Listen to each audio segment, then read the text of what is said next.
District 3 information session on the CNU medical Townhall event.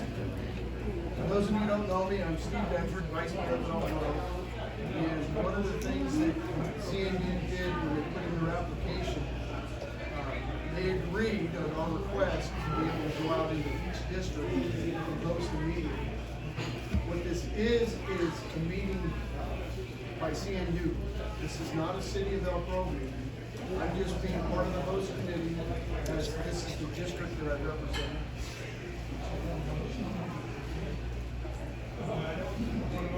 So as of November 19th of last year, the final submittal application for the CNU hospital came into the City of Elk Grove. It is currently under review. There is no current status of where that's at in the process.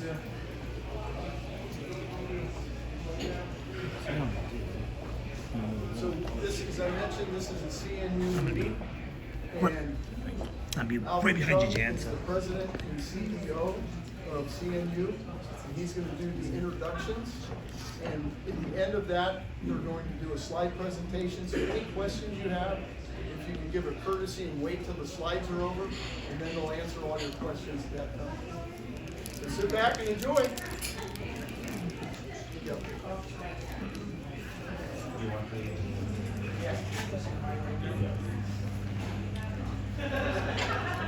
Good evening. I'd like to add to my welcome to all of you making time tonight.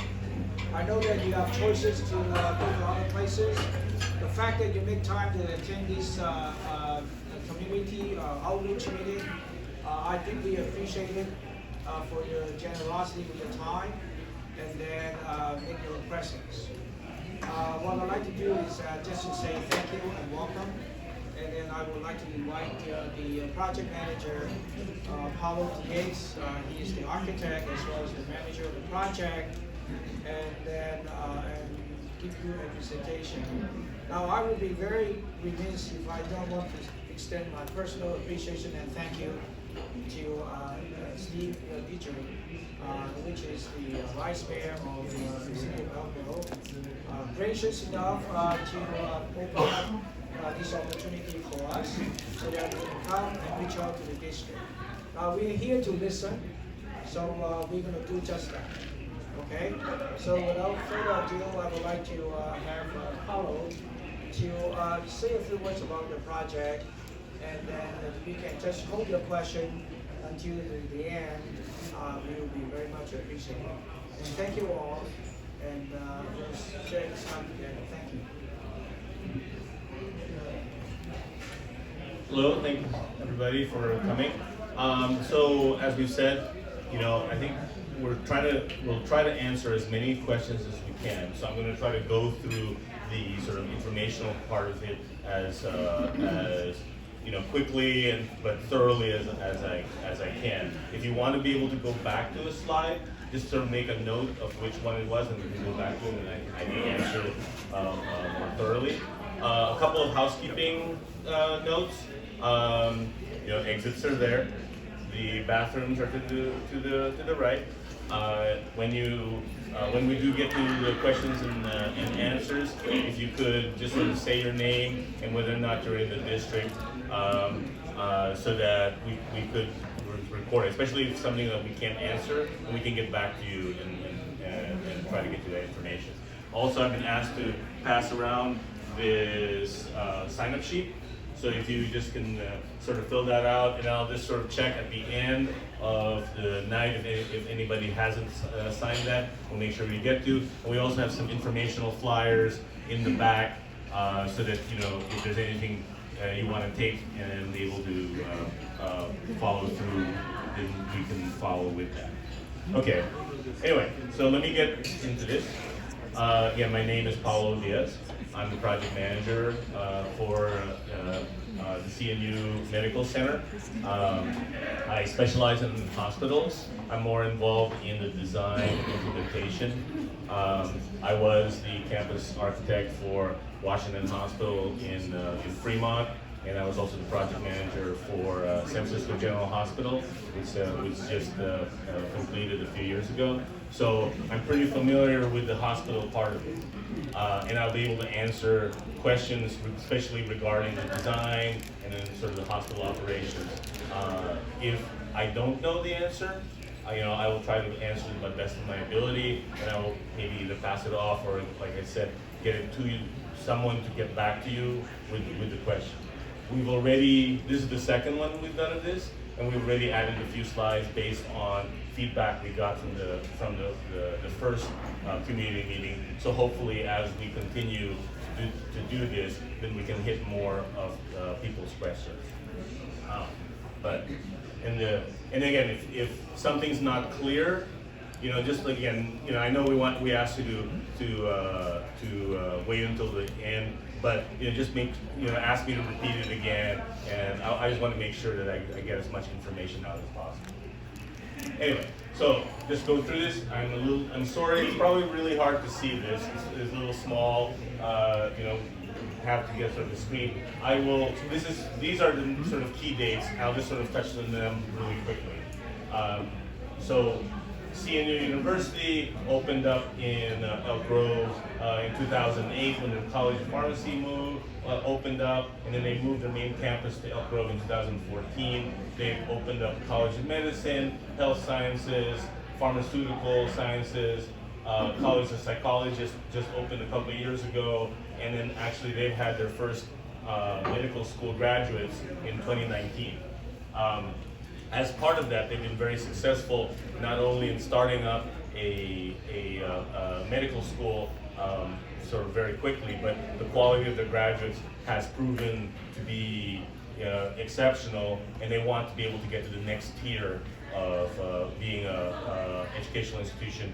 And one of those things is to have a campus and to also have a teaching hospital associated with them. As it stands now, they send their residents out to district area hospitals, and they don't have as much of a synergy with the hospital. So one of the driving forces of this is really to expand take the next step for CNU to become the next generation of medical facility and medical hospital. Go ahead.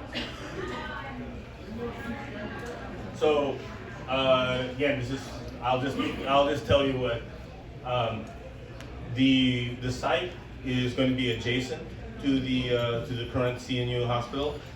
It's going to be built in 3 phases. There's going to be a site plan a little bit later that we can sort of talk about. I can talk in general about what the plan is. The first phase will be a 241-bed hospital. It's about 12 stories with a penthouse on top, 3 stories of diagnostic and treatment podium, and then patient towers. And then there's also an associated central plant that provides the utilities for the hospital. That's the first phase of the project. The second phase of the project would create a landscape quad in the middle, and then it would also build out the second patient tower to bring it up to a total of 400 beds. There would be an outpatient clinic adjacent to the hospital that would be built, and a medical office building, as well as a parking garage with retail components to help support the parking for the site. The third phase finishes out the rest of the campus and has a dormitory with an administration floor, and then also another parking garage and retail area, plus a sports, volleyball, basketball with parking underneath as well. So that would be the third phase of the project. So obviously, the first phase is what we're in the middle of right now, and that's what's been being reviewed and we're developing, and that's for the 241-bed hospital. Go ahead. So right now, Elk Grove does not have its own hospital. You have to go to Sacramento for emergency care. The expectation is that Elk Grove is growing, that there's going to be over 200,000 residents by 2029, as well as migration and increased demand for medical services. So the gist of that is that as part of their business plan, economic plan, not only do they want to be able to have the hospital be associated with medical school, they need to make sure that it's financially feasible. And given the economic growth and climate, and then the proximity of other medical facilities within Elk Grove, they are willing to invest and put their money to create this hospital, because they think that it's not only a benefit to CNU, but it will actually be economically feasible. So again, it's hard to see this. We'll have the slide of this, but basically this will be on the west side of Elk Grove, right adjacent to I-5. That area right now is fairly underserved with medical facilities. Keep going. So this is the triangle of medical coverage.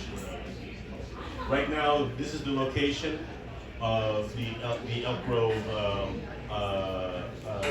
plan. The new hospital is over there, and then the other locations are basically other adjacent facilities that are there. So the intent from a civic standpoint is that you provide enough coverage for the area. Go ahead. Question that's come up is about the floodplain.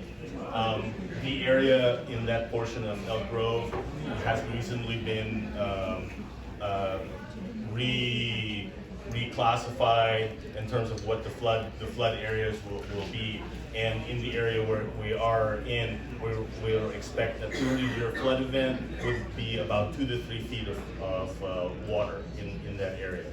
To mitigate that, we are building the hospital and the central utility plant to be 7 feet above the existing grade of the things, to take it out of the flood area, so it will remain operational during that time.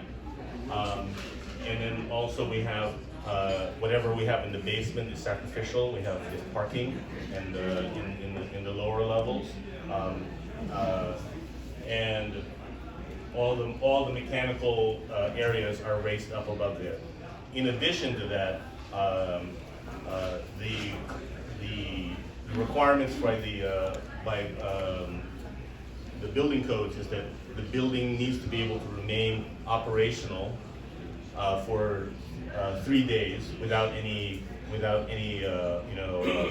additional services. So it has its own water tank, its own sewer tank. It's got generators with fuel that can do the hospital for a 72-hour period. Plus, licensing also requires provisions for plans for an additional 2 days beyond that. As far as what the hospital is able to sustain is that in the event of not only a flood, but any sort of mass casualty or catastrophic event, that it can remain fully functional and operational for 3 to 5 days. These are very tiny. Even I can't read that, but I think this is saying that right now that there's a hospital bed shortage, not only in this this area, but for California, and that right now the beds provided, California is ranked 44th out of 50 states, and then there's some numbers there that I can't see. The average is 2.5, California is 1.5. Okay, there we go. Let's make it bigger next time. So, and within the 9-county region, there's estimated to be a shortage of 1,800 to 3,200 hospital beds. To the population of the 9 is 4.3 million. There's a total of 7,254 beds right now, which means 72.54 per thousand, obviously. And then the U.S. average, and that equates to a Sacramento average of 2.09, and the U.S. average is 2.4. So again, a lot of numbers. The gist of it is that compared to many other locales, that there's not as many hospital beds as is provided in other parts of the country. Go ahead. So again, like I mentioned, so comparably sized U.S. cities has an average of 410 hospital beds. As currently configured, Elk Grove does not have any hospital beds, and when we are planning to provide, like I mentioned, the 241 beds by the end of our construction period. Dignity Health is also planning to do it, and they're planning to be completed in 2026. So that, and then also there's also, because Dignity is moving, their other hospital in the Methodist is, I think, is being planned to close. So essentially there would be still a net loss of beds regionally. But you know, again, we can get into the numbers, but that's what their business plan and then why we're building this hospital. Okay. Well, reiterating the point, then that you know, that having no hospital, and especially no hospital on the west side, means that you know that it's more difficult to get inpatient medical care, and then especially for emergency, is for heart attacks, strokes, and other life or death emergencies. So let me just talk really briefly about what's being provided within the hospital. I had mentioned that you know we have a 3-story podium, and within that podium we've got an emergency department, we've got the surgery, LDRP, which is a labor delivery recovery beds for newborns, a neonatal ICU specifically for you know, again preemies and other babies who need it. Diagnostic imaging, especially catered towards having a lot of hybrid and imaging, so hybrid ORs, hybrid IRs, which is imaging and procedures that are done at the same time, which is sort of the cutting edge of new procedures that are done in hospitals today. For the patient towers, again, we have med-surg beds, ICU beds, and pediatrics and OBGYN beds, a mix of all those different types. Regarding the teaching hospital, again, it's they're trying to increase the amount of like doctors. There's besides the lack of beds, I think one of the things that has been clear sort of working with it is that there's also a severe lack of new doctors being trained within the hospital. I think maybe someone later on can bring in some of those other statistics, but the gist of it is that you know that the teaching hospital will be able to have the hospital associated with the university. It'll provide be able to train and have a collaborative approach with both the students and the doctors there, and then the residency program can be included within the hospital. So right now, CNU, like I said, has become very successful. It's got a 2% student accept rate from the number of applicants. It's top 25 in one of the big metrics for quality of medical school graduates. Top 25 in U.S. medical school student medical licensing exams with a 99% passing rate, and then 96% of their medical school graduates are successfully matched with residency programs, which is a very high rate for especially a new medical school. So I think it's something that they're very proud of, and they want to keep building upon. So within the community, in the different aspects of how CNU works within the community, Dr. Gordon Wong, I think is also going to speak at the end of this, works and lives in the area. He's providing helped establish the University of River City Faculty Practice Plan, which provides care to over 250,000 medical patients, and then also leads that organization to provide specialty care not obtainable or refused by physicians in the community. Currently, the CNU College of Medicine offers free health clinics to the public, and then the CNU College of Dental Medicine provides free dental care clinics beginning next year. They're also a new college at CNU. Well, then here's some numbers about the overall benefit of the hospital to Elk Grove.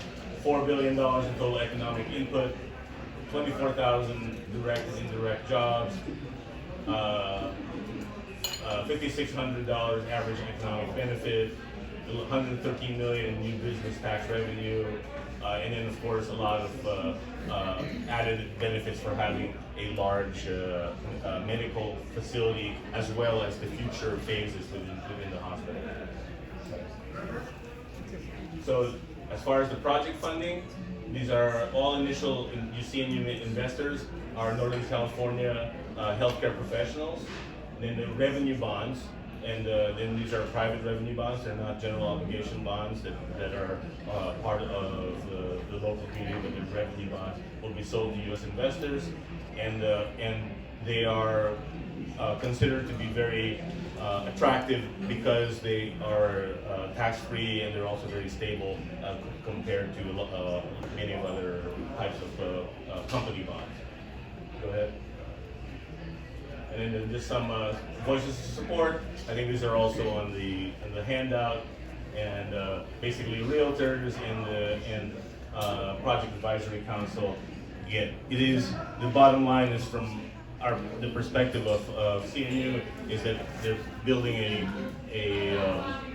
something that is on the order of $1 billion for the hospital, and then there's going to be economic benefits that will not only be economic to the region, but from a healthcare standpoint. Anyone else? Okay. So let's go ahead and answer some questions, because I threw a lot of information out at you, and then we can roll back to wherever we need to for before we have Dr. Wong. Before we have Dr. Wong speak. Go ahead, sir. What is your name? Steve. Steve. West. Okay. This is out of my area, and never saw any plan on which area meeting is going to occur when, so I decided to get today to make sure I heard it. Well, we're going to all the districts, so that's still be one. Yeah. My question is, with the change in medical delivery services from an inpatient to mostly outpatient, reading the other day, they're talking about hip and knee replacements needing an overnight stay. Why do we need 400 beds? Well, can you just repeat the question? It looked like they were based on current situations, and bed shortage based on current medical delivery practice. Why do we need more beds? There's a larger question. What is the question? I didn't hear that. The question is that he thinks that he's saying that there is some discussion that the medical delivery is changing, and that more things will become outpatient, and therefore you will need less beds, and that rather than having a shortage in beds, that the current situation would be okay. That seemed. Let me. I haven't answered this question yet. Well, I'll let Dr. Wong answer that. The short one thing from my perspective. Again, I've been working in hospitals for about 30 years now, and I know that we've been talking a lot about that things are going to be changing to outpatient, and it sort of does that for about 5 to 10 years, and then switches back, and then as people get sicker, as they get older, the level of acuity gets higher, and you need more patient beds. So I don't think it's a straightforward statement to say that we will need less patient beds. As the population gets older, that usually means that there's a greater need for actual inpatient stays. Also, as you know, a lot of what is happening as far as medical care delivery is in flux. So it's not really clear what the models that are going to be favored in the future will be. But Dr. Wong will answer that more clearly. Do you have a question? Okay. What's your name? My name's Randy. Are you in the district? One. District 1. Yeah. Okay.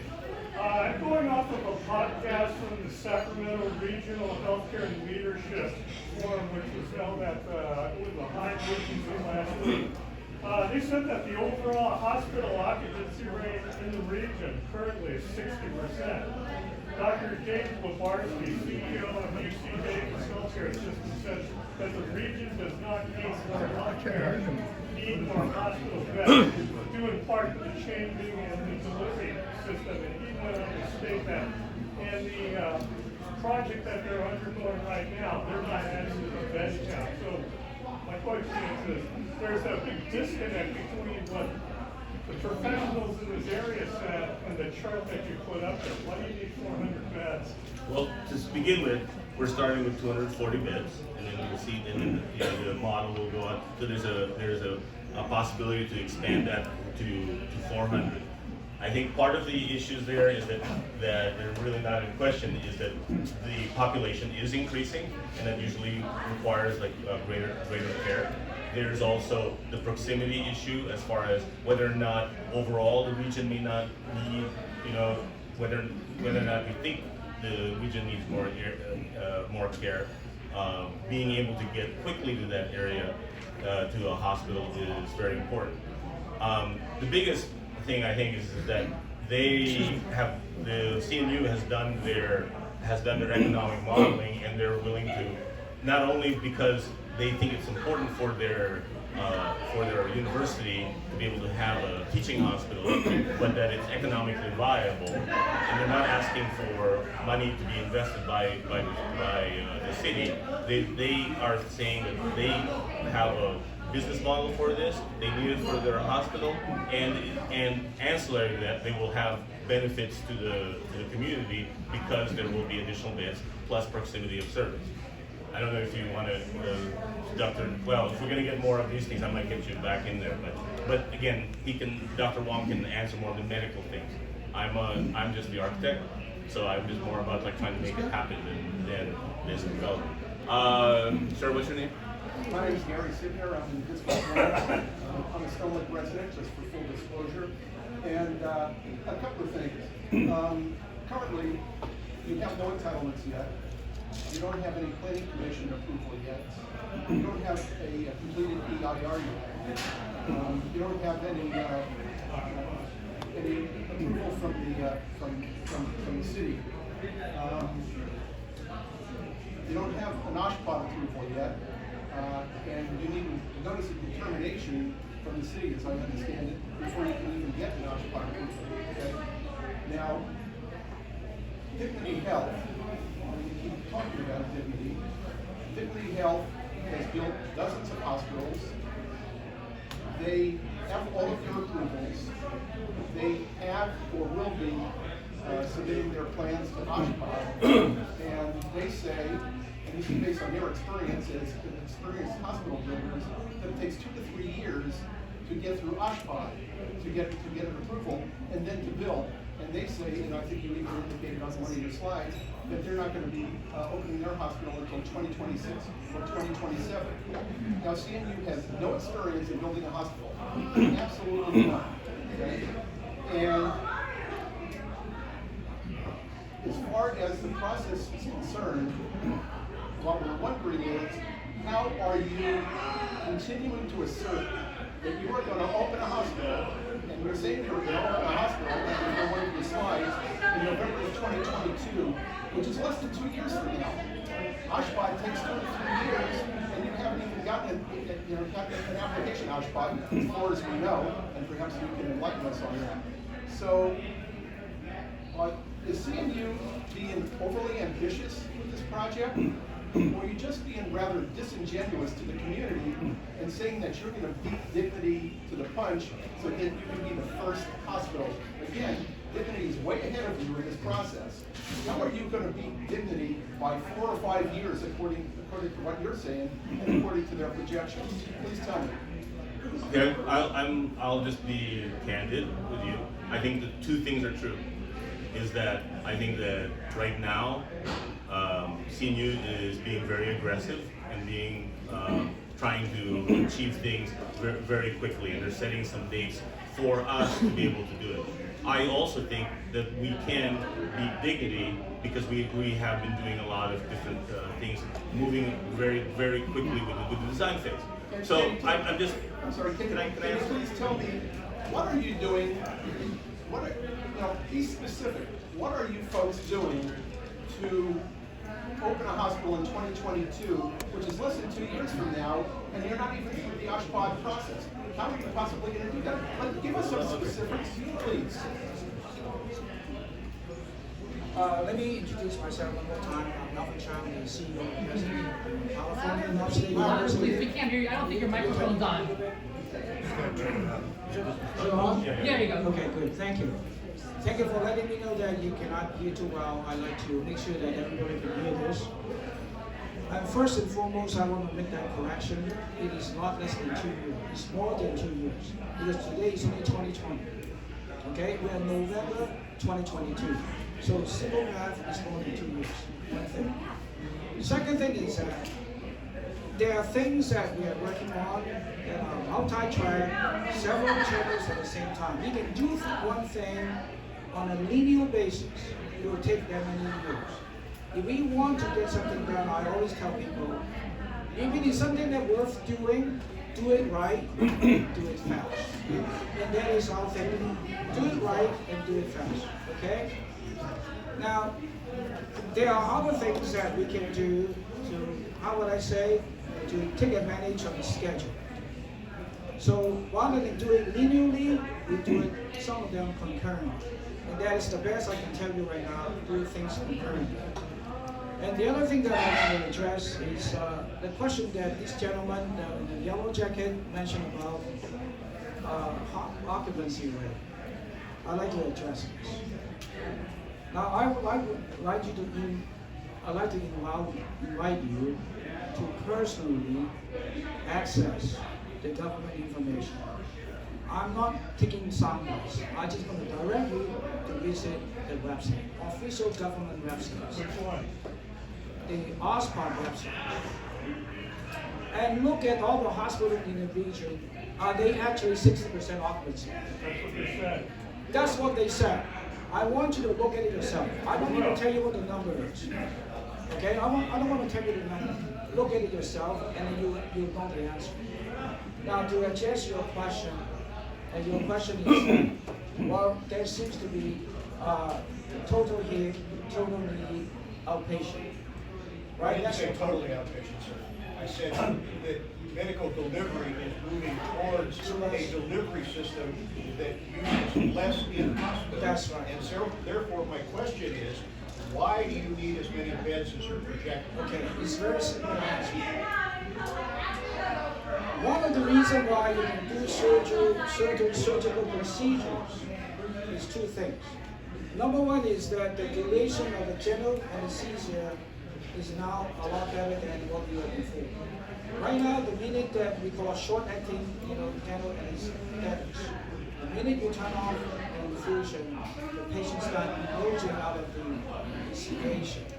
That gives the safety margin for certain procedure to be done on an ambulatory basis, that is outpatient. Maybe perhaps, overnight stay. At the end of the day, the medical profession had one thing in mind, to make sure that we provide the care in a manner that is best for the patient, safe for the patient. And if it turns out to be an overnight stay, that is fine. But we do not insist that procedure must be done on an outpatient basis because it's the trend. At the end of the day, every doctor, only to the patient, the safety, the status, to make sure that things done right. Well, my point, sir, is that the standard of care is changing, and I don't see that reflected in your plan. Well, there are many things to talk about. If you want to go through every minutia of the standard of care, at least 5 hours long. What I'm trying to get is Your this. answer is as far as you intend to. Right. Yeah, I absolutely want to address this because I don't want people to get misinformed of what is and what is not. Okay, we're here to provide information so that we all can have it on the same page. Yes, in our analysis, we account for a reduction of use in hospital beds. But there are other factors that will also increase the use of inpatient hospital beds. The net is that there's an increase in hospital beds. Okay? That is only just on this side. You still seem to be implying that you can do things faster and perhaps smarter than Dignity Health. And I'm sorry, it's just really, really hard for us to believe. So I'll just touch on a couple of things with that, and then we can move on.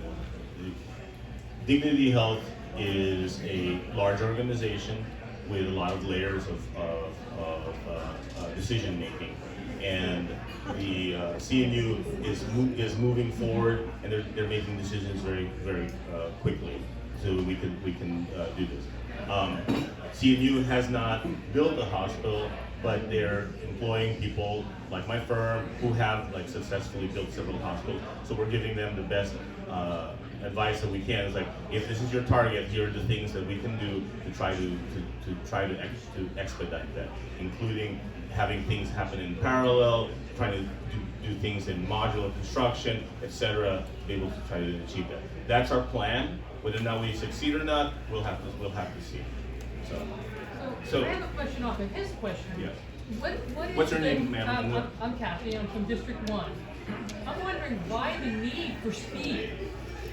Why do you keep saying 2020 when it's pretty apparent that you can internally push this project as fast as you want, but there's external things you don't control. You don't hopefully control the city of Elk Grove and their planning process, and hopefully you don't control some of the state stuff that they move at a snail's pace.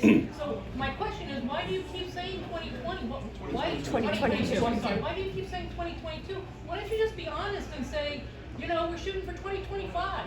I don't understand why we're not really getting a really good answer for 2022. Why don't you just tell us it's 2025? What's the big deal? Thank you. What's the big deal? I think, from my perspective, they've told us that we need to get this done as quickly as possible, so we're trying to do it. You need to do it correctly.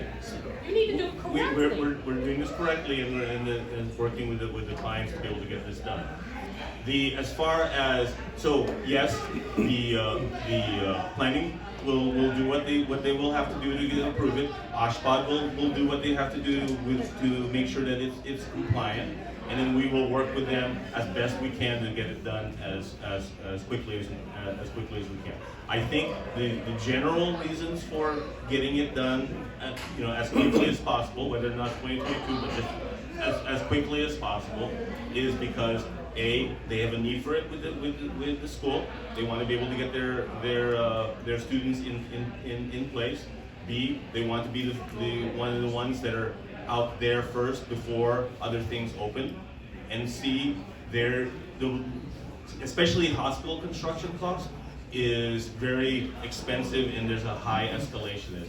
There's a time, another 6 months, another year of delay adds a much bigger burden for the budget. So what's driving this is just that they want to be able to get this as timely, so that it's safe, but also as cost effective within the time frame of the whether or not we can make it. Again, that's our goal. That's it. And we're trying to work within the parameters of both Elk Grove Planning and OSHPD, but our goal is to push and make sure that it's done for the reasons I stated. Just a real quick question. I'm sorry. You already have one. Let me go back. I'll come back to you. Go ahead. Well, there's some lady back there. Thank Yes, you. ma'am. My name's Lynn Wheat. I live in District 3, but all of Elk Grove I consider my big backyard. So I have 3 questions for you. Okay, I would like to know the source that you cited all the numbers and facts that you've given us today. Because if it was under there, I couldn't see it, it's so small. So could you tell us the source that you're citing for the information in your slides that you presented? The information is on the website, and then also if particularly if you can take her name and just send her that It's link. on the website? The website Okay, has the website. link for that. Sorry, Okay. I've looked at that. Okay. Okay, my second question, bear with me. Yes, no Is problem. that you said that your medical students that graduated went into residency programs, excellent residency programs. Correct. They did really well. Can you give us an example of one of the students and what residency program they were accepted in? You want to address that, please? We have our graduates that place in Cedar Sinai, medical center. We have our students get placed in the East Coast, very major, medical centers. So we are just like a typical medical school. Have our graduates get placed in many different, hospitals like Arrowhead, and a variety of hospitals throughout California as well as in the East Coast. We even have several individuals get placed in the U.S. Armed Services medical residency program. So that is how you disseminate as far as the success of our students. I just happen to know that Dr. Peter Yin is in the lab. Might give you after the general Q&A can tell you a little bit more about how well the students are doing. I don't have the exact list on our tip of my finger, but if you were to, if I were to invite you to visit the university website and look under the College of Medicine, then you see how they place and where they get placed. Okay? It's all information is in the website. Okay? So you just have to leisure time, visit www.cnsu.edu and then look under College of Medicine. You will see, our graduate where they get placed. Okay? So I don't have it in the tip of my finger and my tongue, but I would like to invite Dr. Wong. Dr. Wong is the Senior Associate in Clinical Medicine, and he will say a few words about this. Thank you very much. I appreciate the question. What's your name, sir? Gordon Monk. And one of the most important things I think you should take home is you have to be knowledgeable and with accurate information. I've heard a lot of things tonight that can't be verified. I think the number of hospital beds that we need. We have national data saying that in the United States, for 1,000 beds, we need 2.4 hospitals. In Sacramento, it's about 1.6 or 1.8. Yeah. And so, when you do the calculation, you take into consideration the growth in the population, you have to extract that data, and that's how we come up with the numbers. We did a 9-county study over with 7 million, right? 4.2 million. We did the calculation. Per 1,000 people, how many hospitals do you need, how many beds do you need?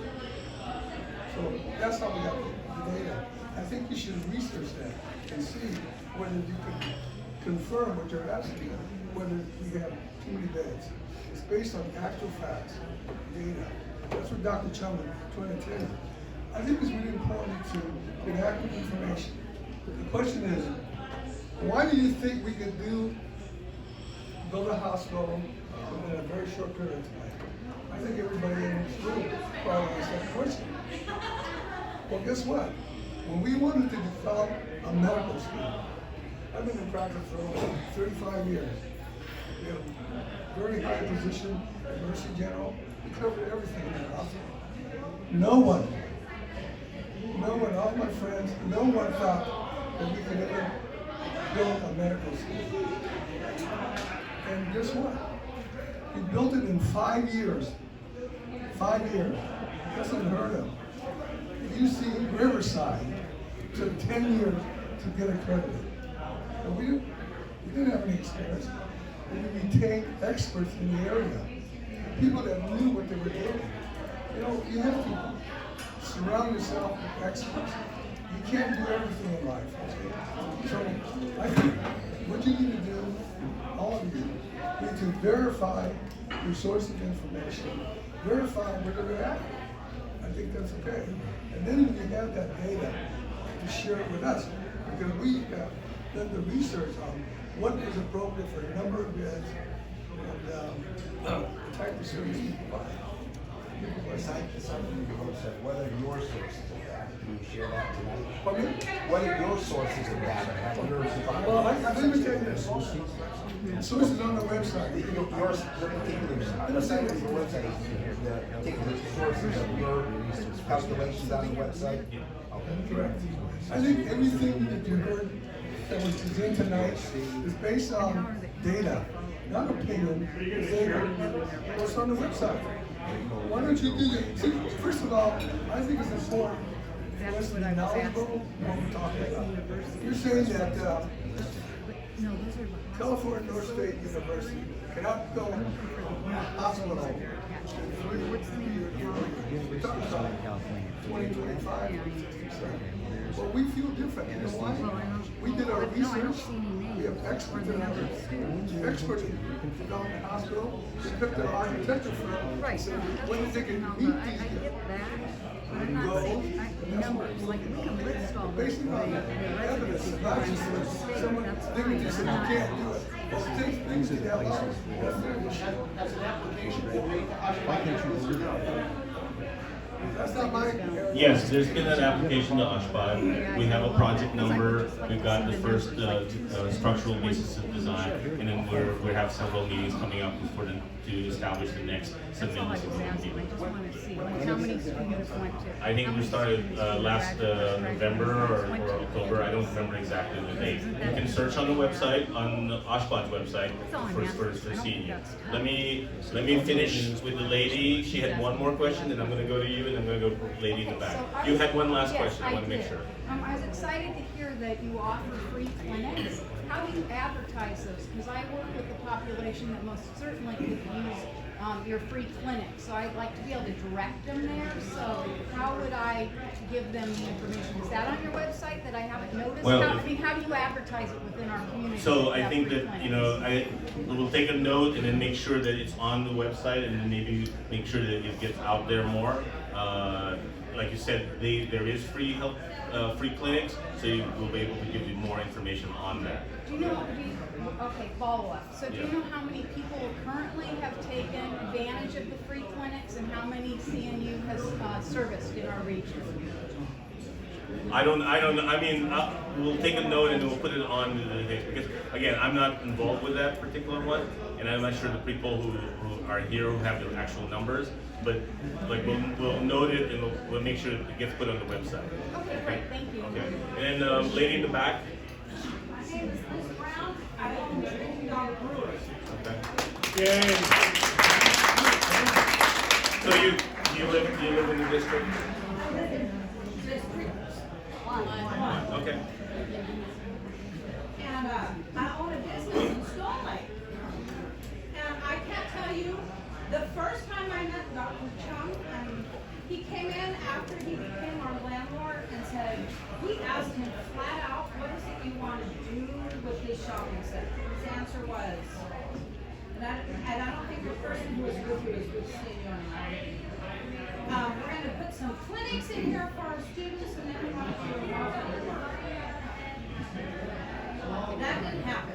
Then it was, well, we find out by a press conference on Facebook that a hospital's going in and our business will be part of phase 1 being raised without any communications to us ahead of time. Not the best way to find out a business plan for your business. Then we met with Mr. Wagstaff and Mr. Davis, and they promised us the sun and the moon. We'll help you move. Have you ever wanted to have a pizza parlor in your place? Have you ever wanted to do this? We're going to help you find the greatest place ever. Then the next set of attorneys that came said, well, whatever they said, that's not true. And we're gonna move you to this building over here, which is part of phase 3, which is in our lease, which is our legal right to do so. And I asked the attorney, now I work a day job too, at a construction site. So I know exactly what it's like to work in construction. I don't even work near the construction, and the construction's 3 miles away. They give us car wash cards because our cars get dirty. They replace our tires and our windshield. Even though I don't even work in the direct construction site. So then I was told, well, it's not legally relevant if we're having a business at a construction site affects my bottom line. Then they offered to buy us out. And the offer doesn't even pay for the brewing equipment, let alone anything else that's in our business. So then we met with architects and contractors about the new space in August. That's the last thing we've ever heard. So I would like to know, if you say you're doing your civic duty to this community, what about your civic duty to the businesses? If you had come to us and said, we want to build a hospital, and we know you've invested your life savings in here, and that you put your heart and soul into this business, but we need to do this for the community. But to make it right, we are going to buy you out at a sum that is worth your while. We would have shut up and gone away. But we have been on this roller coaster of lies. And if you look at the shopping center now, it's like you've decided, well, we have all these empty suites. We can put whatever junk we want in here to make it look like white. Because then people coming in here will think, oh, there can't be any effective businesses in here. It's just white. Who's going to come here? Well, I'll tell you who's going to come here. These people come here. We had a car that raised $10,000 for Tara O'Sullivan's foundation, an officer who was murdered in the line of duty. That's who comes here. We've given $1,300 to the Veterans Memorial being built. We've given $1,000 to the canine unit. A small business has given more than $10,000, $5,000 for resilience. We are very civic minded, and we would like our landlord to be the same. I don't know how you're going to address that.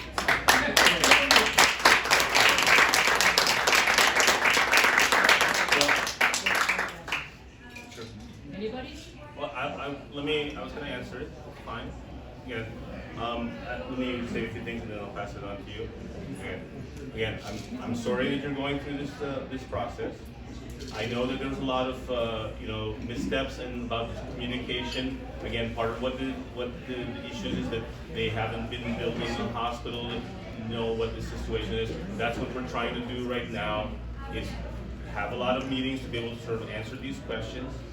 Part of the process with the EIR is to sort of see what the impacts will be and how to mitigate that appropriately.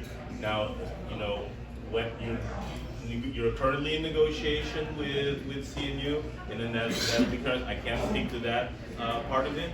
But all I can say is that whenever something new gets built, there's always going to be some impacts. And part of what we try to do is try to appropriately either address them or mitigate them so that they meet the requirements of the city.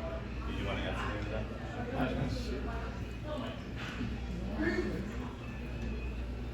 Well, first of all, I want to say this. We are here to answer questions, and then we are here not to debate anybody. So when information are not quite accurate, we normally would stand up and refute that. But I don't believe that this is the forum for us to do so. So what I like to do is say this. When you mentioned about that there is no communication since August of last year, I want to show you, I have emails in writing that there has been ongoing communication with your council that you hire.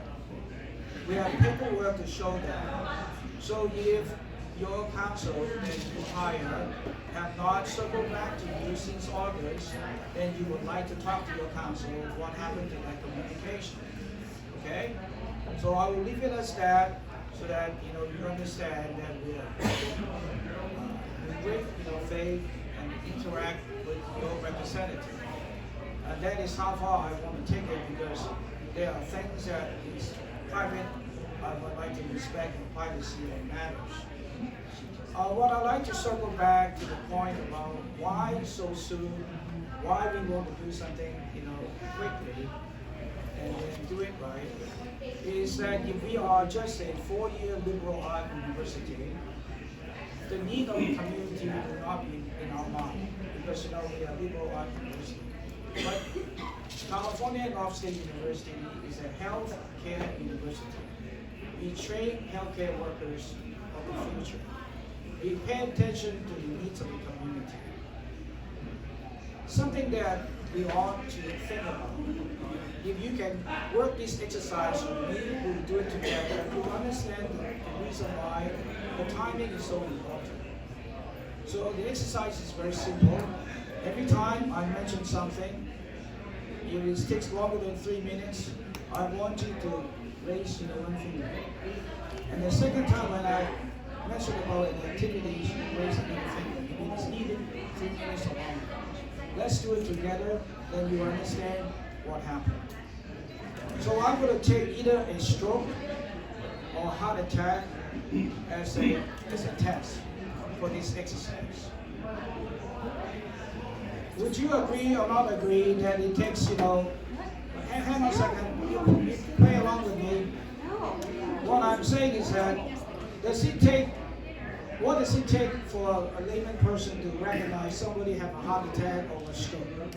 Does it take more than 3 minutes or less than 3 minutes?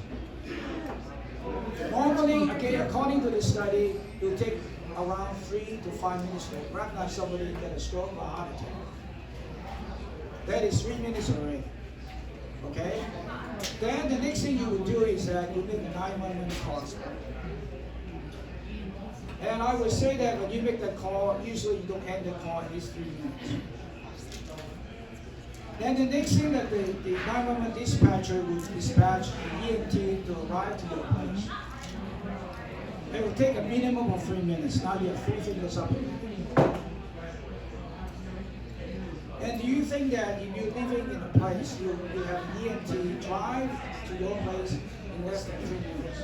The last time I checked is that the average EMT response time is somewhere between 10 to 15 minutes. The fastest city in the whole US is 6.5 minutes. You can Google that in the website. The top 5 cities with the shortest EMT response time, 6.5 minutes.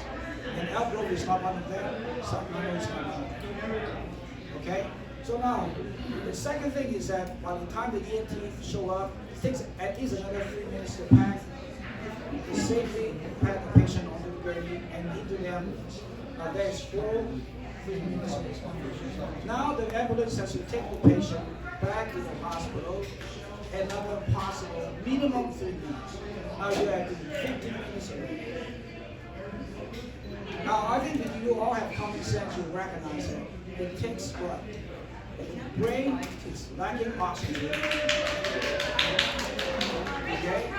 3 to 5 minutes you begin to sustain damage to the brain. Whether it is a stroke or it is a heart attack. It's a simple timing. When you guys ask why so fast, why so quick, because we understand the need of the community. You may not see it, but at the end of the day, it is. Okay? So I'm going to rest it as that and let you guys think about why we think about when it's something right, do it right, and do it fast. Okay? Yeah, you were next. Yes, thank you. I do live in District 1, although I'm thinking about moving to District 2 because there's something horrible going on in my community. What was your name again? Sorry. My name is Stacy. Nice to meet you. First of all, just some friendly, hopefully, advice that might be taken. if you're gonna have a town hall meeting and you say that you're gonna give information to people, don't just send them to your website and make them search for it. That's what this is about. People should be giving us information that we're asking for. That is what a town hall is. Second of all, so many of these comments from everybody referring to us as lay people, and I can tell you there are some really smart people in here, are so condescending. Trying to give us a lesson is just disturbing. And Vice Mayor, I hope you see this. I hope you see this is how they talk down to us.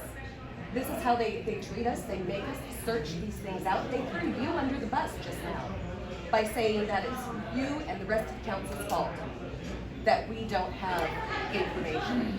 Everybody but them. It's everybody else's responsibility. Going back to you want to do it right and do it fast. That is concerning when you're talking about a hospital. If you're talking about building my dog a doghouse, fine, do it right, do it fast. But when you're talking about intricate systems that require so much attention to detail and so many things to clear with state agencies and others, do it right and do it fast is reckless. And not only that, you've mentioned that you're so proud about how quickly you got your medical school. Do it right, do it fast. Well, is that why CNU is cited by BPPE for several violations on not doing it right because they did it fast? I certainly hope that attitude would not transfer over to a major healthcare system. Do it right and do it fast is not going to cut it. So, well, just to answer one piece of that, there is a lot of oversight that takes place. That's again OSHPD and the licensing, Joint Commission. All of those make sure that before any care is given, before any sort of permits are given, that it meets all the requirements. That's our burden to be able to prove to them that we meet all those standards. So, as part of those state agencies, what will be built will be safe and will meet all that. I'm just speaking about the hospital because that's what I'm involved in. I think the rest of what you're saying, we'll take it under advisement. I think that it's hard to bring a lot of information onto there. I think that's why we want to be able to say if there's particular pieces, we can get back to you, and then as we continue this, we'll add more information onto the presentation, so it starts to address some of I this. know you're in a difficult position, and I actually do respect you for standing up here and taking the fact, which you are certainly going to have. But honestly, this meeting could have just been run by putting up with something on the screen that says go to our website. Well, I'm not getting into things about the hospital itself. I was hoping to get a little bit more about that. There's a man over there first, and then I'll come back around. Okay. Come back around. First, based What on what was your name, sir? Brian. And then you live in the district. Okay. Based on what Dr. Chung said just a second ago, right, and talking about CNU wanting to serve the community and limited time that we have for heart attack and stroke, that's what you said. I only heard about every third word. So Yeah. why would you put it at the furthest west and the furthest south corner? Because nobody in District 3, if they have a heart attack or stroke, is going to go there.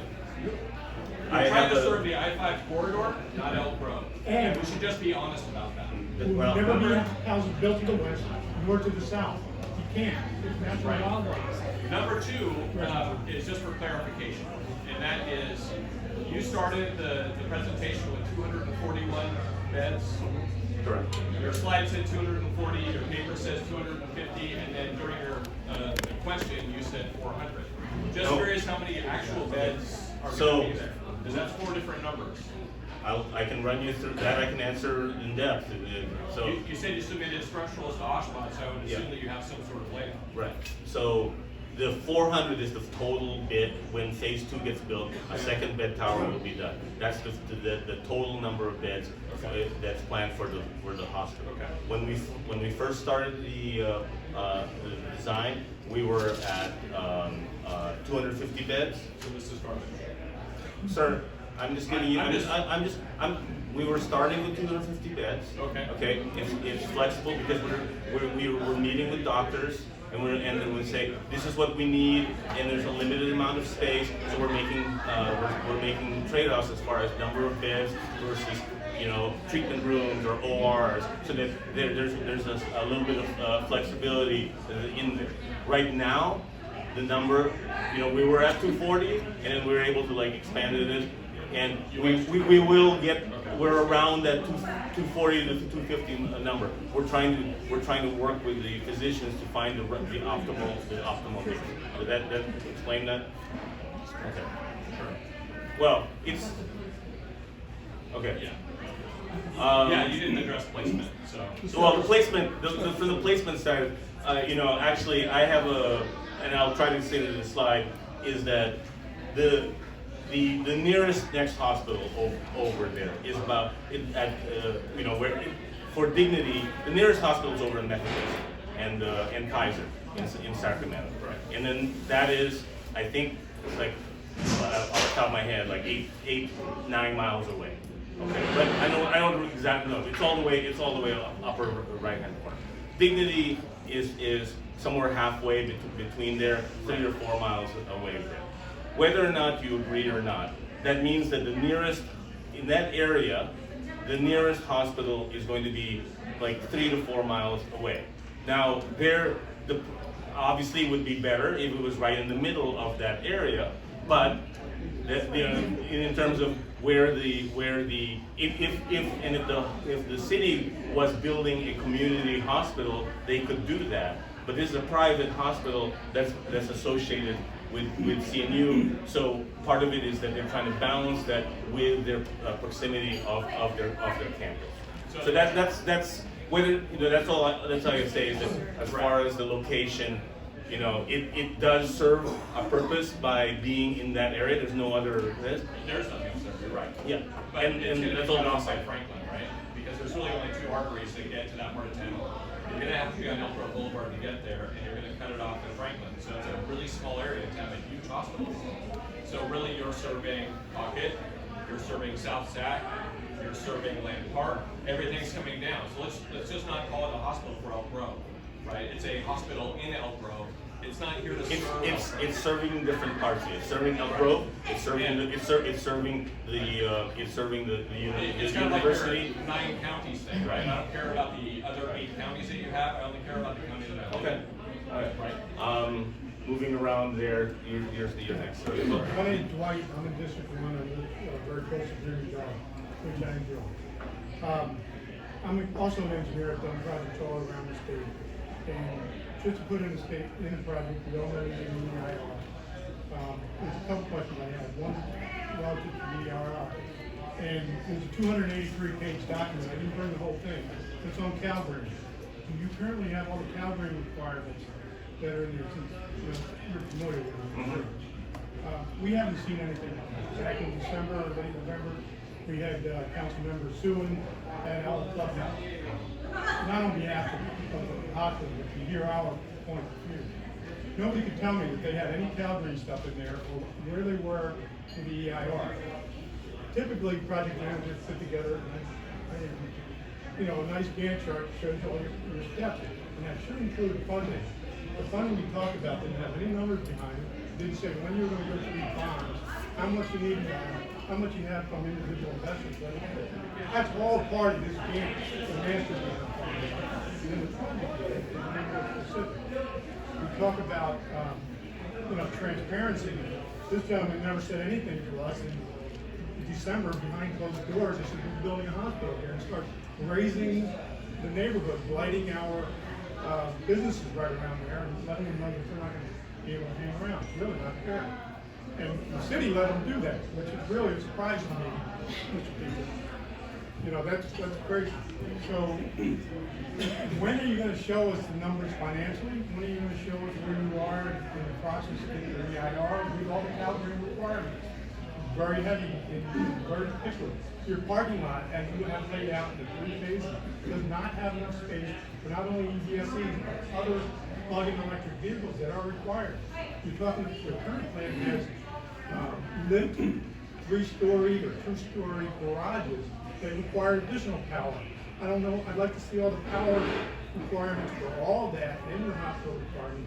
The numbers you put up, you talked about tax dollars that you're going to generate here. Is that based on phase 1, phase 2? And, you know, when will that really start? In 2030, after it's built?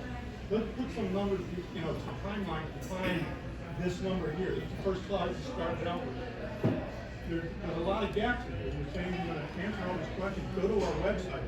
Why don't you bring it to us? You know, this is, we shouldn't have to fish for this. Should we have to do that, we're gonna go real hard and drill, and then we're gonna require that you answer to it with the city's backing.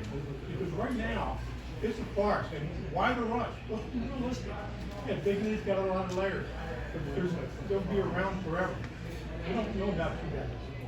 So, it's good to see that you put in a couple hospitals locally here, but start showing us the scan truck, start showing us the EIR, start showing the calendar requirements are all being addressed. You can't blow these things over, and they don't happen fast. Understood. I mean, the only But thing be more transparent, Mr. Chairman.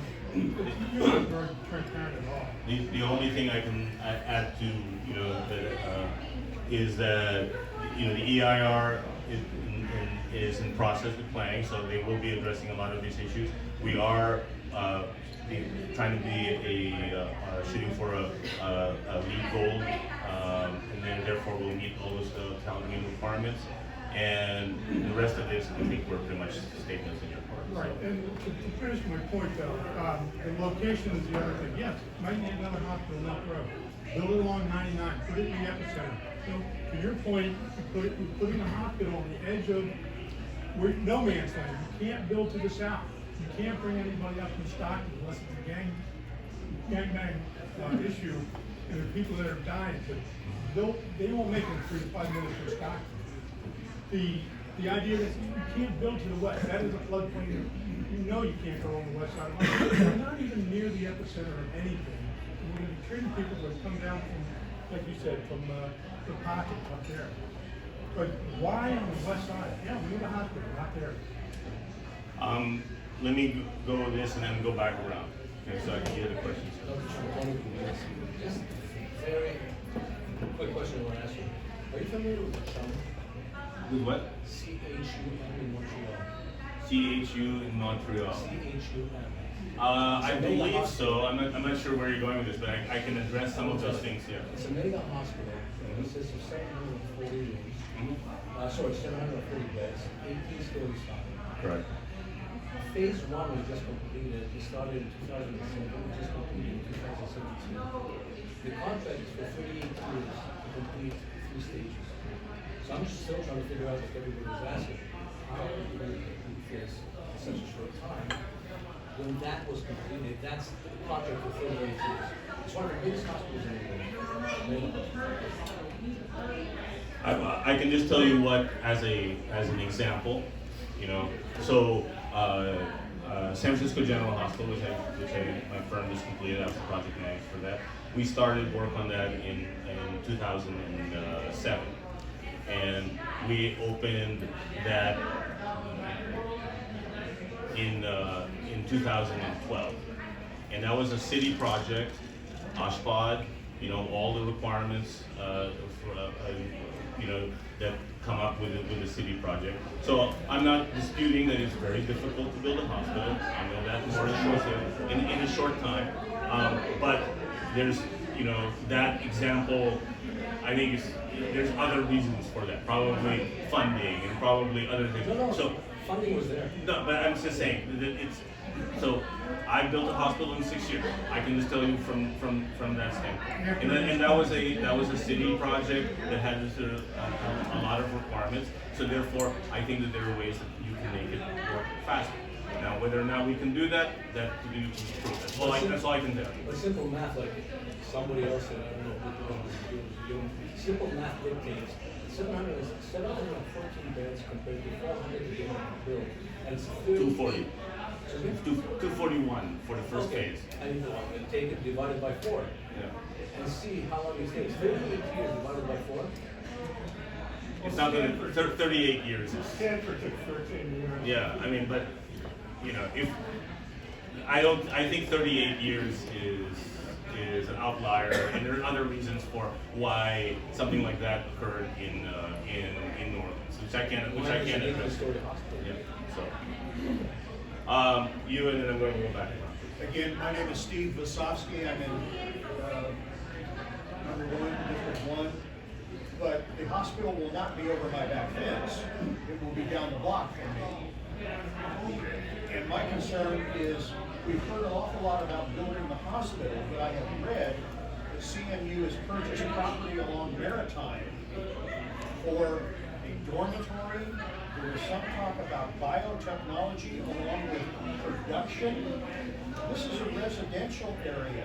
How does that impact the necessity of, or the hospital being there? What about this other piece? Nobody's talking about it. It's going to increase traffic and everything else. It's a package deal. Why are you hiding the issue about this biotechnology production? I don't want to make germ warfare down the street for me. Well, sir, I don't think that I'm being facetious. Yes, you are, Okay. and I'm making a point here. So if no one has said anything other than that one time I read in a newspaper article that there was going to be biomedical production as part of this whole package. Dr. Chung, what's the deal? What's the long-range plan? So I do not know what their plans are for the future.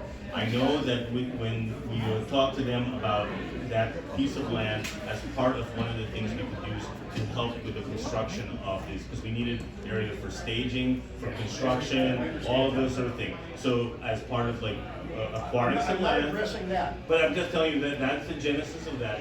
Now, what they want to do with that in the future would have to go through the same EIR process before you're able to do that. This is a package deal, sir. But that would be part of what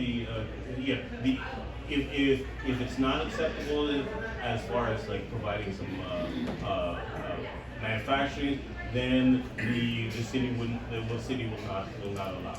I'm sorry, at this point I don't have a great deal. Dietrich, I'm sorry, but I don't have a great deal of faith in the city. The city of Elk Grove was created in order to get control of our land use. I moved here in 1990, and the Sacramento County just put stuff where any developer wanted to build something, it happened. People here voted to get a city to control their land. I'm hoping that the city government fathers at this point have at least a small piece of that concern left over to address these peripheral issues that one at a time, they don't look big, but pretty soon, now you've got an industrial area in what used to be a residential area. Ma'am, over there. I'm trying to get some people. You had your hand raised. Me? Yeah. Okay. I'm Michelle Kyle. I'm trying to get some new people who Okay. haven't talked here. I'm Michelle Kyle. I'm running for Elk Grove Mayor, and I did have a question. I live over in District 2, and you guys keep talking about how fast you want to get everything done. And to me, fast, and I want to go with Stacy. To me, that sounds like you're trying to cut corners. You're trying to get it done. You're trying to skip things. You're trying to change things that shouldn't need to be changed. When he gave his example of trying to get to with the heart attack. You cannot get anybody from District 2 and probably District 3 any faster than you could to Kaiser, and let's take Methodist out of this. You cannot get them any faster than Kaiser would be able to take them. So that's where all of District 2 and all of District 3 is going. So who are you guys serving with this private hospital? I have Kaiser, so I'm sure it's not going to you guys. A lot of people have Dignity. They're not going to you. So who is going to this hospital? Well, it's it's in that area, and the proximity to other hospitals is set. I think the point that is being made is that from an emergency situation, you will go to the nearest hospital, especially if you have a stroke. You got 400 emergencies? 400 emergency patients? I think we're planning for the emergency department to be able to accommodate 85,000 to 90,000 visits a day, a year. So there is a emergency department has a lot of turnover. Not all of them are emergent and high acuity, but a large number of them are. And then again, the question is for there will be patients within the area who are using the hospital. The emergency department located there, I think, has a benefit for the people in that area, and then of course, also on I-5. But once you stabilize me, you're gonna ship them off to the hospital that they belong to. I mean, that's what happens. You stabilize me, you're gonna move me on But, Tiger. So yeah, yes, that- you're that- emergency room. Okay, that's great. But what are you doing with those 241 that are gonna become 400 beds? Who's filling those? It's a hospital that you have to. I can have Dr. Wong sort of talk about what the patient mix is going to be, but they will have patients associated with the medical practices that the doctors in the area. You know, they'll have. How about just insurance companies that you're affiliated with? Yeah. Who's paying the networks? He wants to find out what networks, which physician networks will be referring. I think that right now that's in flux, and they're trying to still like negotiate that of what makes the most sense for them and for the different networks. So it's not something that we can. They're trying to fill a need, and also, you know, again. Something that they need to do for the hospital, and they're trying to combine those together. Sir, in the back, and then I'm going to go to you. Randy Becker, District 4.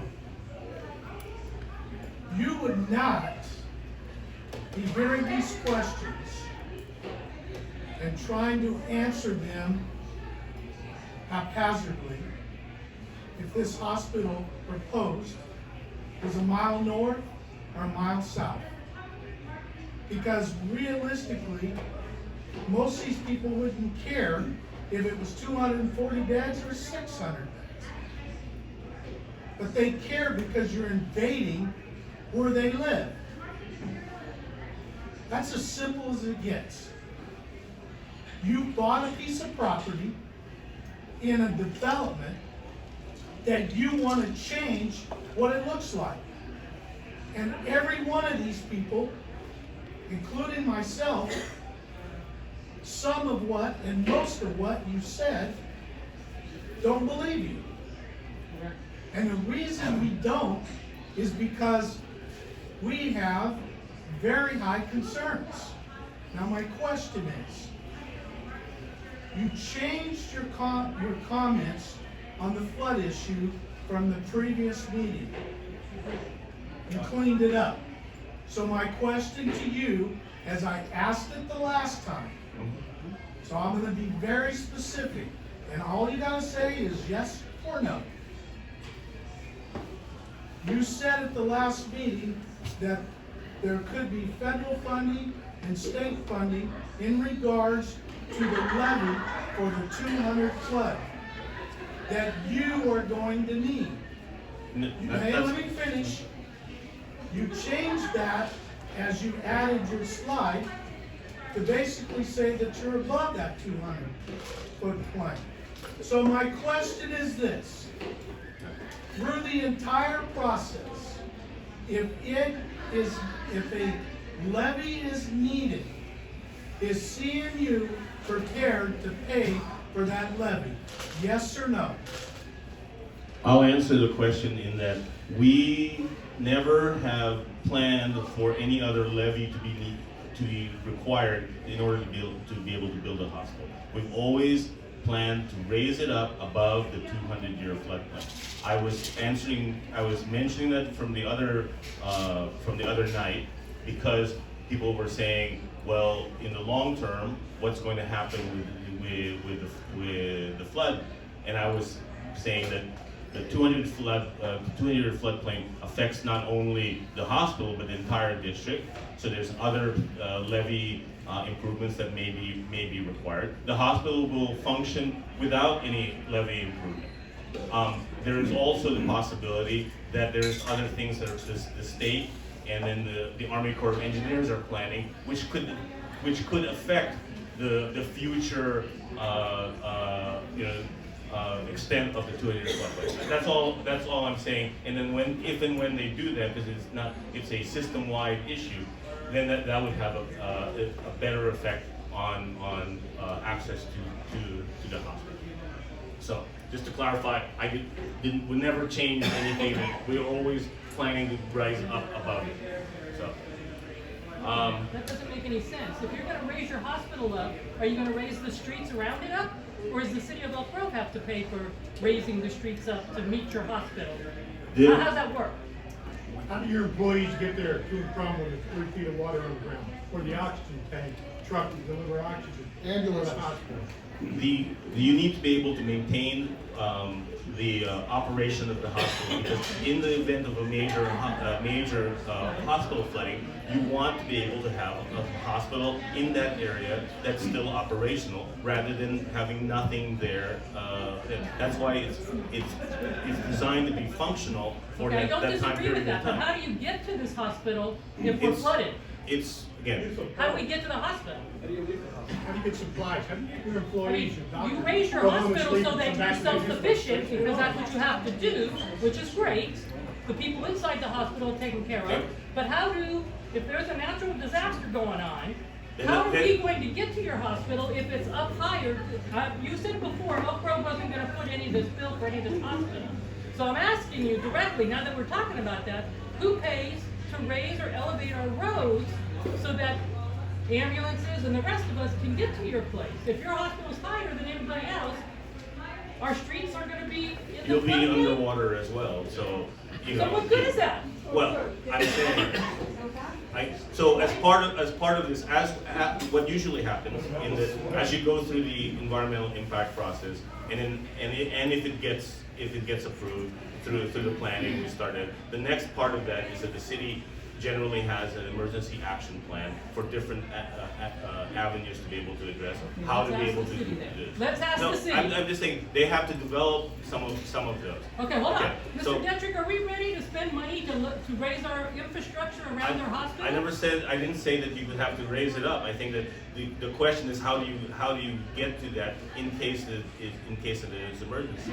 They're different.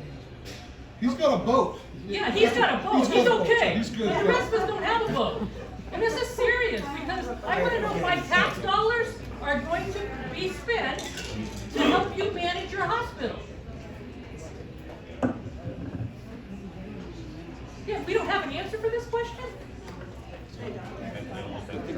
Go to the website. Okay, Yeah, that's Sir. The high level of concern was raised because we have no idea who you guys are. You know, describe your past and current experiences planning, coordinating, building, operating, and administering a hospital. We have no idea who you guys are. So we just know you have a pharmacy school and a medical school, but who's on your team? Give us, tell us. What are you guys running with? Okay, you guys got to get a lot better at this, Gary. Tell us who you got. Really interesting, all those questions and all those emotion I've been hearing tonight. We have a process in our community. Process, you have to go through the agency or committee to get approved. So we're not trying to avoid the process. We're trying to build a hospital that we think would be good for the community. And you know what bothered me a lot? Someone said that they'd rather have build a doghouse than have us build a hospital. It's kind of like that. No, it's not at all like that. Let me say this. But you may need to build a hospital in 10 days, but you wouldn't want to be in it after 6 months. Let me say a couple Nobody. things. Who's working with you? We Let me have say a no couple idea. things. You guys asked a lot of It is questions. not on your website. There's nothing on your website. Remember what I said? We have to have accurate information. Like the number of rows. Let me share something with you, okay? Because you think that if you do something quickly, you're not gonna have a good result, or you may not have a good result, right? That's what I heard. Well, when we graduated our first class in school of pharmacy, first class, according to the State Board of Examination, California University School of Pharmacy ranked #1 in California. For the state. That's pretty good, okay? Is that before or after the Is that before or after the That's totally different, okay? Let me say this. The CNU medical Let me finish. school, #1? Let me say a couple more things. Let me finish. Pharmacy. So then, how do we measure how successful we are with our medical school. Just some people asking questions. Residency, where'd you go? Well, you know, there's a national test that every medical student has to take after their second year. It's a good measure of how well we are teaching our students. We changed the curriculum. We're on the cutting edge of a new way of teaching and learning, right? So what happened the last time, the second class that took this national board for all the hospitals in the United States. We ranked number 25 of all the hospitals in the United States. That's data. That's a measurement of how well we're training our students. So even though we built the medical school, the results of it changing our curriculum, the way we're teaching, the results are there. So when you make it insinuate that because we do things quickly, that we can't depend on the outcome. You know, Dr. Peter Yepes here, he's in charge of our training program in the second and third year. Our students, when they go to different doctors for their clinical training in the community, they've all said, let's go over Peter for a minute. They all said that they cannot believe how long our students are trained. They're ahead about a year. They think our third year medical student or fourth year. A fourth year medical student are equivalent to an intern. So I think that, you know, when you make these comments that we're not doing appropriate training, we're doing things too quickly, and we can't depend on the reliability of our education system, that's totally wrong. We have to get proper information from making. Let me have Dr. Gibbs, because he's firsthand talking to all the doctors in the community.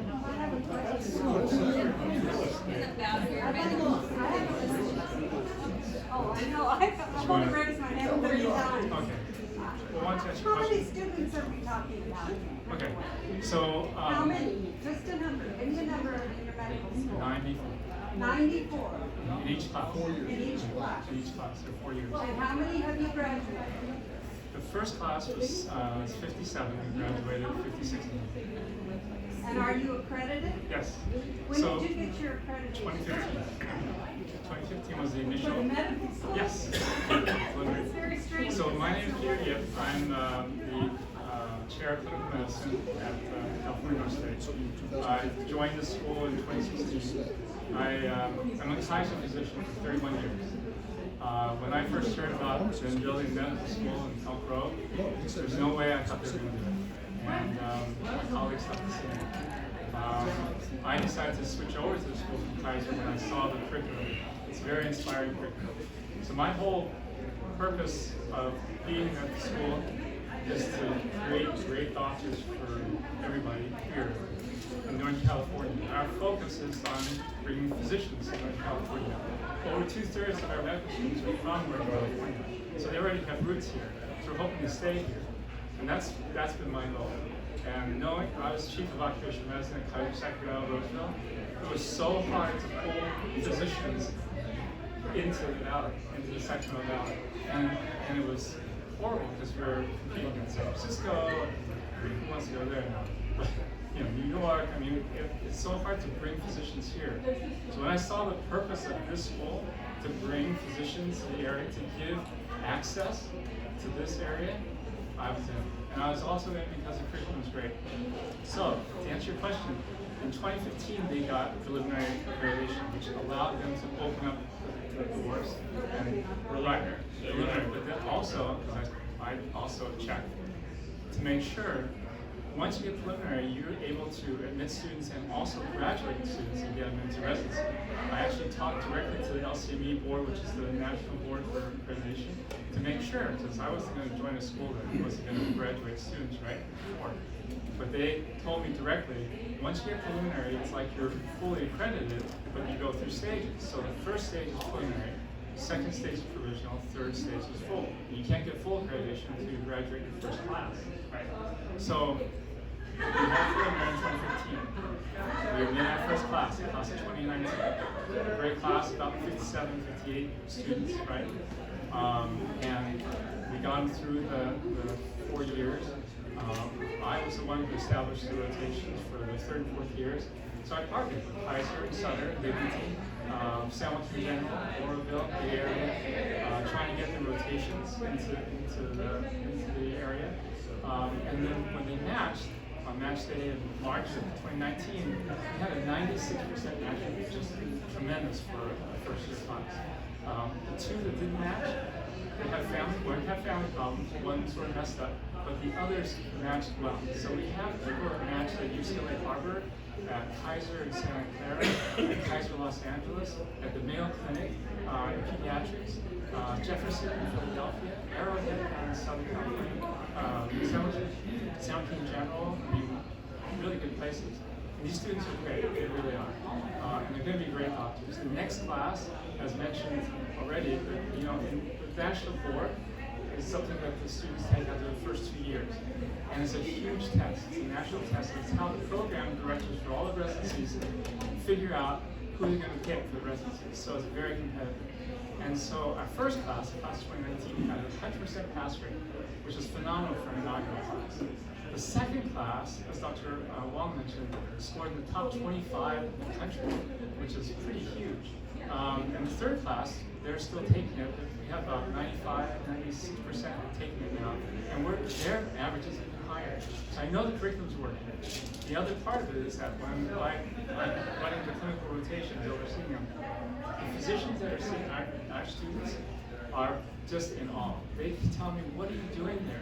These students are engaged, they're enthusiastic, they're interested in taking care of people, they connect well with people, and it's our curriculum, I think, plus, you know, we pick the students. But it's something where they're very amazed at the types of students that we're producing.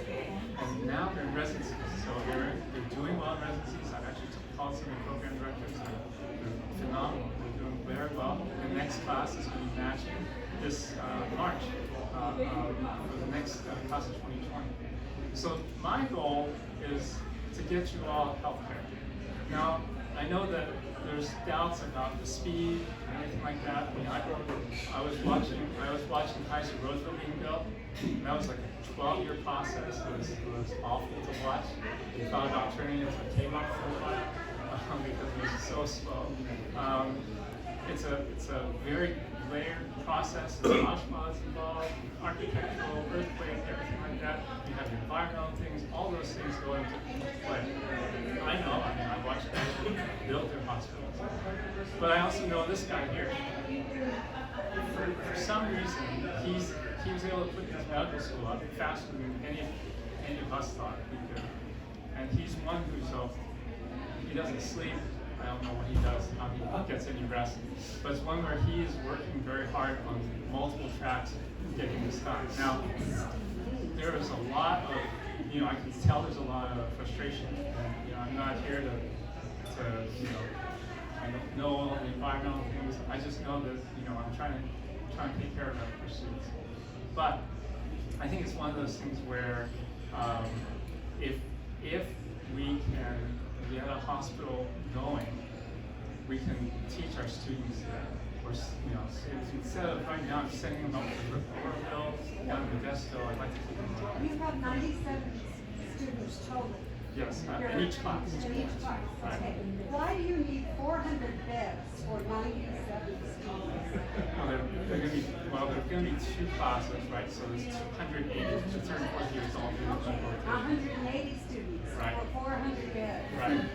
So the initial part, at least from my standpoint, is we're hoping to have residency programs.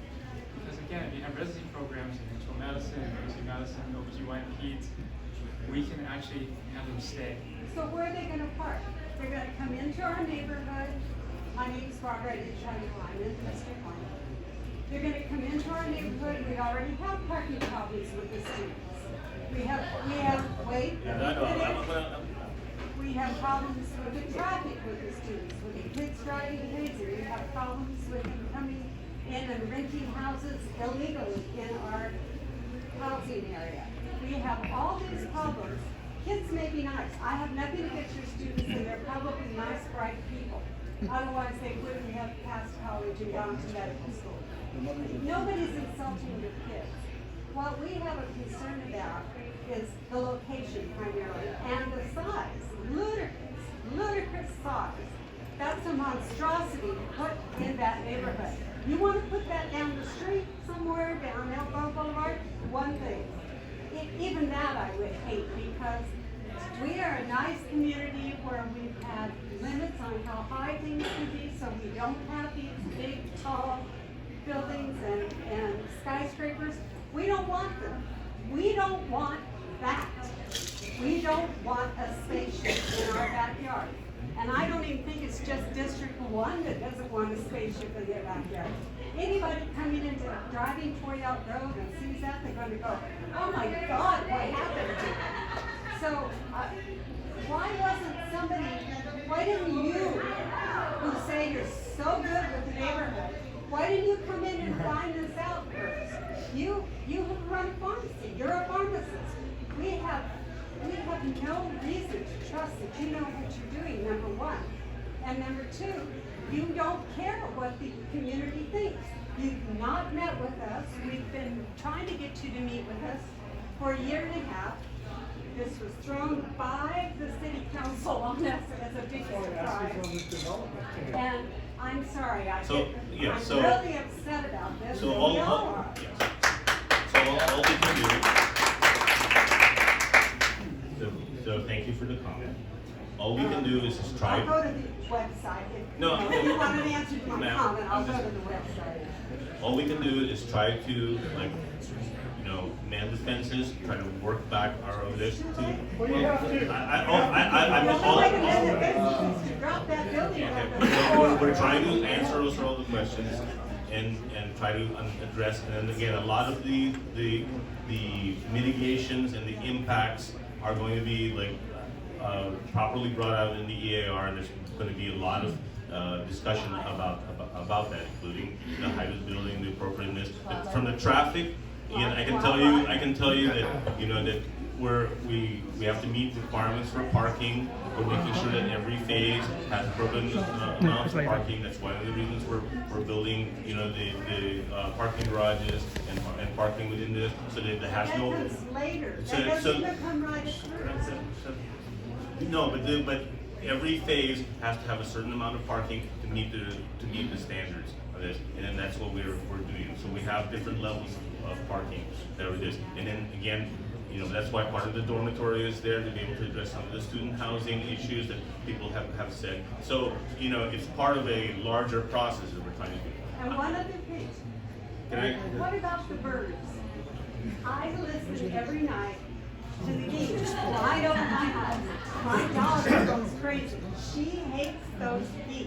But that's just kind of a joy for me, listening to the geese honking and coming over, and Sophie going in the backyard and barking. We feel you have a glass hospital, and it's going to kill thousands. We've already, so as part of some of those concerns, we've already changed the design to be able to have sunscreens in front of those, so it's not just a reflective glass box. So in terms of the mitigation for the birds, that's part of something that's. And if you kill them anyway? We really don't think we're going to be impacting this, but so a couple more questions because we need to wrap this up, and I'm going to try to see some big people who haven't asked a question yet. Okay, where is the? What's your name? Deborah Sibner, District 1. Okay. Where is this whole project in the funding process? I understand you're going out for these bonds for nonprofit bonds. You got the city council to agree to allow you to go out and make the application. So where is it? Where are you now in this process? And is it going to be 100% funded by those bonds? And at what point of the sale of bonds, if they're allowed, do you start the project? Well, I think that you need some funding that's being done now because you need to fund the process that's going through. I think they sell bonds as soon as the general contractor is selected, as soon as. But are you approved to sell those bonds yet? My understanding is that, in terms of approval. Where are you?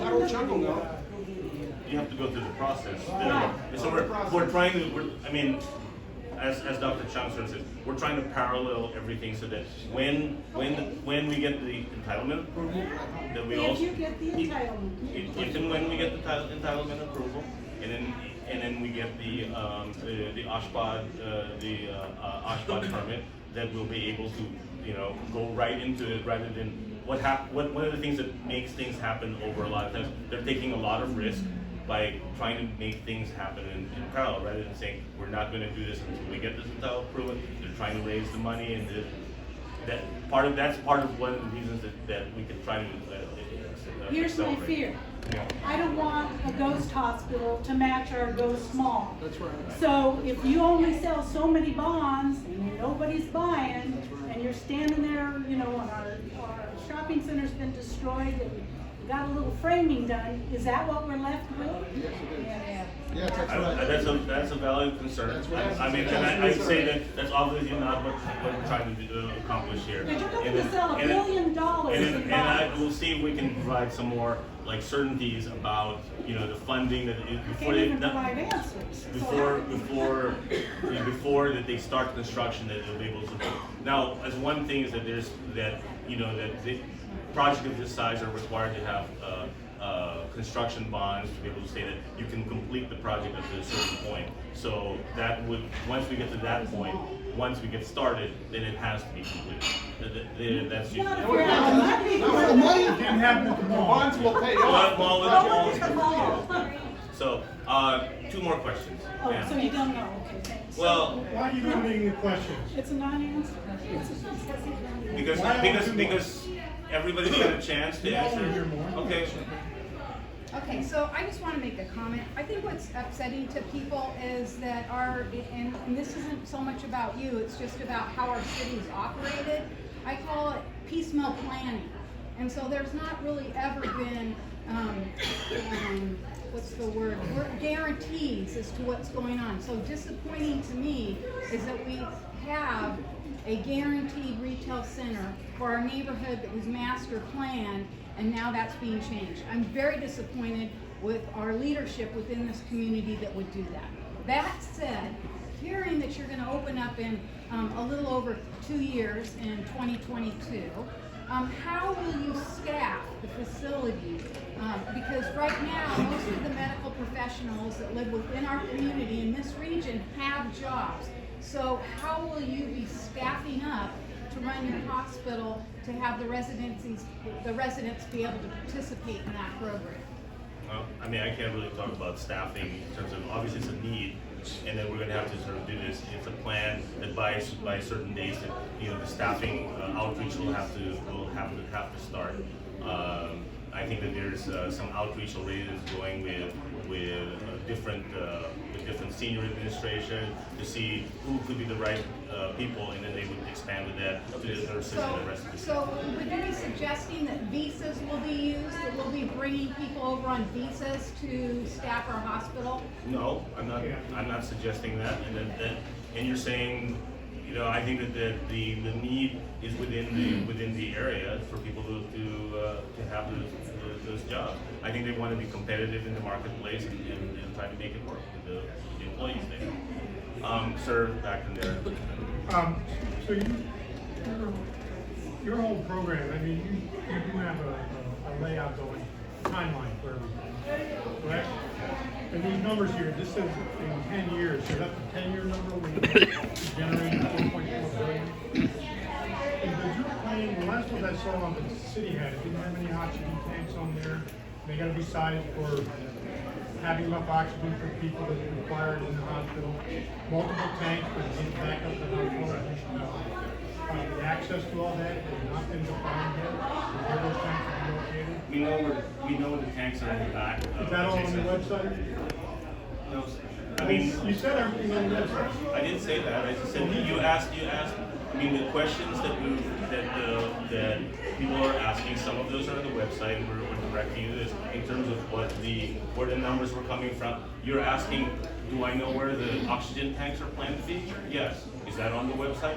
We don't have we're in the process of developing it right now.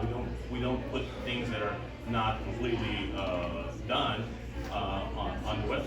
And so all the Calgary stuff will be left on the website, you checked off all those, the parking and the electrical requirements and everything? I mean, I can tell you that our plan is for, over 5% of green vehicles and over 2% of charging vehicles is what we plan for the vehicles in there. We need to meet the LEED goal and we've also have some guidelines for greenhouse gas reduction.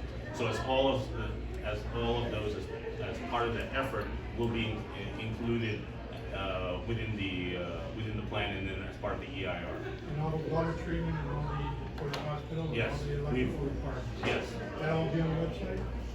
Sir, I mean, it's not, we don't put all the information as it happens. The city should have. The city has. The city has. You're giving it to them, but why don't you just put it on your website so they don't have to do a two-step here? Transparency. Two more questions, sir, and then you. The nice doctor that spoke just recently, I think, not too much more than. Oh, here it is. Thank you very much. He alluded to something when he was talking that kind of answered a question for maybe a lot of us. Okay? He said that currently students have to drive somewhere else, okay, to do residencies, et cetera, and one of the, I'll call it suspicions that we have had since this was rolled out in December of 2018 without any community discussion, without anything being discussed with our community, is these folks want a shopping center with the express reason to tear down that shopping center, disrupt our neighborhood for the convenience of their students to be able to do their residencies at that hospital. And after we got over the shock of hearing this in December 2018 and trying to figure out just what in the heck was going on, this is a conclusion that many of us have come to, is that it's strictly for CNU's convenience. There's no reason to have a hospital where it's being located other than the convenience of their students being able to walk over to the hospital rather than to drive to another location. So to disrupt our neighborhood, tear down our shopping center so the students can just walk over to the hospital. Sir? Yeah, the gentleman over here that spoke earlier, the doctor, this is addressed to you, sir. You're a very genuine person, it seems, a genuine person from what you've told us tonight. At least you haven't convinced me otherwise yet. But you said you're in charge of the curriculum over there? I'm in charge of the third and fourth year clinical rotation. Yeah, the rotations, okay. Well, maybe this is not necessary for you necessarily. Maybe somebody else can answer. But just recently in the news, I'm watching the news at 10 o'clock. It comes on that CNU, the state has fined CNU for their curriculum, not meeting the curriculum that's required under the state laws related to pharmacy and medical. Would you like someone to address that, please, and where that stands and why that is? I don't think that actually involves the medical school. Well, yeah, it's related to the medical school directly. It was the medical and the pharmacy school. The only part, from what the news report that I received, the only part that wasn't affected by CNU was the psychology. Is it a psychology department or psychology area of the school? So would somebody please address that?